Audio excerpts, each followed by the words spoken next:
اس پر ہم اللہ کا شکر ادا کرتے ہیں کہ اللہ ایک مرتبہ پھر ہمیں یہ بابرکت ماہ انور عطا کیا ہے۔ ماہ سیام جب جلوہ فراز ہونے لگتا تو حضور صحابہ کو ایک طویل خطبہ ارشاد فرماتے، اس میں ماہ سیام کی برکتیں، اس میں جو اللہ کی رحمتوں کا نزول ہوتا ہے اس کا ذکر، خاص طور پہ جو اجر و ثواب اس مہینے میں نیکیوں کا بڑھ جاتا ہے اس کا تذکرہ کر کے نیکی کی تحریص دلاتے، نیکی کی ترغیب دیتے۔ خود بھی حضور کثرت کے ساتھ ماہ سیام میں عبادت فرماتے اور صحابہ کو بھی اس کی ترغیب دیتے۔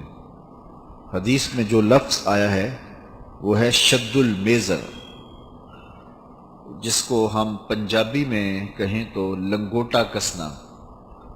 تو جب ماہ سیام آتا تو حضور کمر بستہ ہو جاتے عبادت کے لیے، اور خود بھی جاگتے، اپنے اہل خانہ کو بھی بیدار کرتے، اور فرمایا کہ من صام رمضان ایمانا و احتسابا غفر له ما تقدم من ذنبہ، جس نے رمضان المبارک کے روزے محاسبہ نفس کے ساتھ اور ایمان کے ساتھ رکھے، اللہ تعالیٰ اس کے پچھلے سارے گناہ معاف فرما دے۔ کہ کتنی بڑی سعادت ہے جو روزہ دار کو نصیب ہوتی ہے۔ ہمیں ماہ سیام کے لیے اہتمام سے تیاری کرنی چاہیے۔ ہمارے بزرگ اس بات کی ترغیب دیتے تھے، اور ہمیں بھی عملاً اپنی اولاد کو اس کی ترغیب دینی چاہیے کہ اپنے گھروں کی صفائی ستھرائی ماہ سیام سے قبل اہتمام سے کریں۔ اگرچہ آپ کے گھر صاف ہوں گے، بڑے خوبصورت ہوں گے، لیکن اس کے باوجود بچوں کو ساتھ شامل کر کے گھروں کو صفائی کریں، اور اس نیت سے کریں اور یہ شعور بچوں کو دیں کہ یہ سب کچھ ماہ سیام کے لیے ہو رہا ہے۔ آپ کا کوئی بڑا اچھا مہمان آ رہا ہو تو آپ اس کے لیے گھر کو سنوارتے ہیں، تو بچوں کے ذہن میں اس مہمان کا انتظار بڑھ جاتا ہے نفسیاتی طور پہ، اور اس انتظار کی شدت پیدا ہو جاتی ہے کہ یہ کون سا مہمان ہے کہ جس کے لیے گھر کو آراستہ کیا جا رہا ہے اور رنگا رنگ کے کھانوں کے بارے میں سوچا جا رہا ہے، تو اس کا انتظار بڑھ جاتا ہے۔ وہ مہمان آئے گا تو یقیناً مہمان کے آنے سے اللہ کی رحمتیں اترتی ہیں، لیکن جو مہمان ماہ سیام کی صورت میں جلوہ گر ہوگا تو اس کی رحمتیں جو اترتی ہیں اس کا کوئی اندازہ ہی نہیں کیا جا سکتا۔ اس لیے اپنی اولاد کو اس بات کا شعور دیں کہ ماہ سیام آ رہا ہے۔ جنت میں کوئی گرد و غبار نہیں ہے، جنت میں کوئی غلاظت نہیں ہے، جنت میں کوئی کچرا نہیں ہے، حتیٰ کہ جو جنتی جنت میں جائیں گے تو جو وہ کھائیں گے اس پر بول و براز نہیں ہوگا، پسینہ نہیں آئے گا، بلکہ وہ ایک خوشبودار ڈکار لیں گے، اس سے ان کا کھایا ہوا ہضم ہو جائے گا اور اس سے خوشبو پھیلے گی۔ تو جنت میں ایسی کوئی چیز نہیں ہے، لیکن اس کے باوجود پورے 11 مہینے جنت کی زیبائش و آرائش ہوتی رہتی ہے ماہ سیام کے لیے۔ اور حضور نے ارشاد فرمایا کہ اگر لوگوں کو پتہ چل جائے کہ ماہ سیام میں کیا ہے تو وہ آرزو رکھیں کہ پورا سال ہی ماہ سیام ہو۔ یہ اس قدر بابرکت اور اس قدر خوبصورت مہینہ ہے۔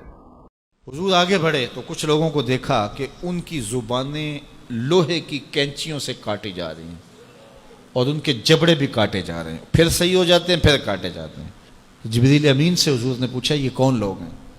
تو عرض گزار ہوئے ہاؤلائی خطباء الفتنہ، یہ آپ کی امت کے فتنہ پرور خطیب ہیں، جن کی زبان سے نکلتے ہوئے انگارے قوم میں آگ لگا دیتے تھے اور لوگوں میں تفریق، تشدد اور افتراق کے بیج بوتے تھے۔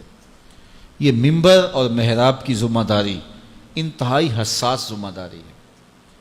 یہ خلق خدا کی اصلاح اور امت محمدیہ کو جوڑنے کا ذریعہ ہے۔ اس سے لوگوں کو بدی سے نکال کر کے نیکی کا راستہ دکھایا جاتا ہے، لیکن اس حساس منصب کو جو نہیں سمجھتے اور اس کو اپنی خواہشات نفس کے مطابق جو منبر و محراب کو استعمال کرتے ہیں، ان کے لیے اتنی سخت وعید کی گئی کہ قیامت کے دن ان کی زبانیں لوہے کی کینچیوں سے کاٹی جائیں گی، ان کے جبڑے کاٹے جائیں گے، پھر صحیح ہوں گے، پھر کاٹے جائیں گے، یہ مسلسل ان کو عذاب دیا جائے گا۔ تو حضور نے پوچھا کہ کون ہیں؟ تو کہا یہ آپ کی امت کے فتنہ پرور خطیب ہیں۔ اللہ اکبر، جو کہتے تھے ان کا اپنا عمل اس پہ نہیں تھا۔ تو اپنا عمل جب خود ہم اس پہ نہیں رکھیں گے تو وہ اثر انداز نہیں ہوگا۔ بعض لوگ ہمارے پاس آتے ہیں، جناب یہ بچہ ہے، اس کے لیے دعا کر دیجئے، یہ نماز پڑھے۔ چلو میں نہیں پڑھتا، ہم نہیں پڑھتے، یہ تو پڑھیں۔ تو میں کہتا ہوں یہ کیسے پڑھیں؟ آپ خود پڑھیں، گھر میں مصلی بچھائیں تو خود بخود اولاد کو ترغیب ہوگی۔ ہاں، زندوں سے مردہ، مردوں سے زندہ، ایسی مثالیں بھی ہیں۔ حضرت نوح علیہ السلام کے گھر میں بھی نالائق بیٹا پیدا ہو گیا۔ تو ایسا ہو جاتا ہے، بعض اوقات اچھے لوگوں کی اولادیں بھی بگڑ جاتی ہیں اور بعض اوقات برے لوگوں کی اولادیں بھی اچھی ہو جاتی ہیں، لیکن ضابطہ یہ نہیں ہے۔ یہ کبھی کبھی ہوتا ہے۔ ضابطہ یہ ہے کہ اچھے لوگوں کی اولادیں اچھی ہوتی ہیں، برے لوگوں کی اولادیں بری ہوتی ہیں۔ جو ماں باپ کا عمل ہو اس کا عکس اولاد پہ پڑتا ہے، اچھا ہے یا برا ہے۔ اس لیے ماں باپ کو عملاً اپنے رویے خوبصورت بنانے چاہیے تاکہ وہ منعکس ہوں اولاد میں۔ تو اسی طرح ہمارے خطبا جو منبر و محراب کے وارث ہیں، انہیں زیادہ اس بات پہ توجہ دینے کی بجائے کہ میں گفتگو کو مرتب کروں، دلائل سے مزین کروں، کس موقع پہ شعر پڑھنا ہے، کس موقع پہ نہیں پڑھنا ہے، کہاں آواز کو اونچے لے جانا ہے، کہاں آواز کو مدھم رکھنا ہے، کہاں نعرہ لگوانا ہے، کہاں نہیں لگوانا، کہاں ہاتھ کھڑے کروانے، کہاں نہیں کھڑے کروانے، اس بات کو چھوڑے، ساری توجہ وہ اپنے کردار پہ دے۔ پھر کردار کے اندر سے پھوٹ کر جو گفتگو نکلے گی وہ ٹوٹے لفظ بھی ہوں گے، دلوں کو جوڑ دیں گے۔ اشہد بلال عند اللہ اشہد، بلال کا اشہد ہی وہ دھوم مچا دیتا ہے کہ لوگوں کا اشہد بھی وہ دھوم نہیں مچاتا جو بلال کا اشہد دھوم مچاتا ہے۔ اس لیے ہمیں زیادہ توجہ اپنے کردار کی طرف دینی چاہیے۔ اقبال نے کہا تھا، واعظ قوم کی وہ پختہ خیالی نہ رہی، برق طبعی نہ رہی، شعلہ مکالی نہ رہی، رہ گئی رسم آذاں روح بلالی نہ رہی، فلسفہ رہ گیا تلقین غزالی نہ رہی، مسجد مرثیہ خواہیں کہ نمازی نہ رہے، یعنی صاحب اوصاف وہ حجازی نہ رہے۔ تو آج ہماری گفتگو تو زیادہ ہے، جتنے چینل چل رہے ہیں، یہ ماہ صیام آئے گا تو کیسے کیسے نکلیں گے دین سکھانے والے۔ اب تو سارا سال جو لوگوں کو ڈانس سکھاتے ہیں، رمضان میں وہ دین سکھانے آ جاتے ہیں، اور کیسے کیسے روپ اور کیسے کیسے چہرے جو ہیں وہ میڈیا کے اوپر بیٹھے ہیں، وہ سارے دین سکھا رہے ہوتے ہیں، لیکن کوئی ایک بھی نہیں سیکھ پاتا، اس لیے کہ دین لفظوں سے نہیں سکھایا جاتا، دین عمل سے سکھایا جاتا ہے۔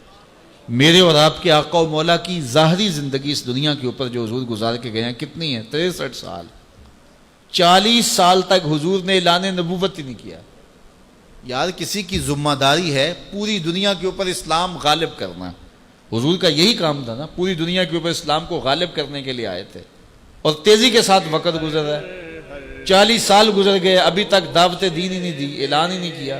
کہا محبوب 40 سال تک تیرے کردار کا سحر ان کے سینوں میں، ان کی روحوں میں اتر جائے، پھر آپ بولیں گے تو پھر کردار کی چمک اور روشنی اتنی ہوگی تیری بات کا انکار نہیں کر سکیں گے۔ تو 40 سال تک حضور کے کردار کی چمک لوگوں کو جو ہے وہ اپنی طرف بلاتی رہی، اور پھر 40 سال کے بعد حضور نے جو ہے وہ کوہ صفا پہ سب کو بلایا اور بلا کے کہا، لوگوں اگر میں کہوں کہ اس پہاڑ کی دوسری جانب سے ایک لشکر آ رہا ہے جو تمہیں کچل کے رکھ دے گا تو میری بات مان لو گے؟ انہوں نے کہا نظر نہ بھی آیا تو کہیں گے ہم اندھے ہیں تم سچے ہو۔ تو کہا میری سچائی پہ اتنا یقین ہے تو پھر مان لو اللہ ایک ہے۔ تو یہ کردار تھا جس نے لوگوں کو ماننے پہ مجبور کر دیا۔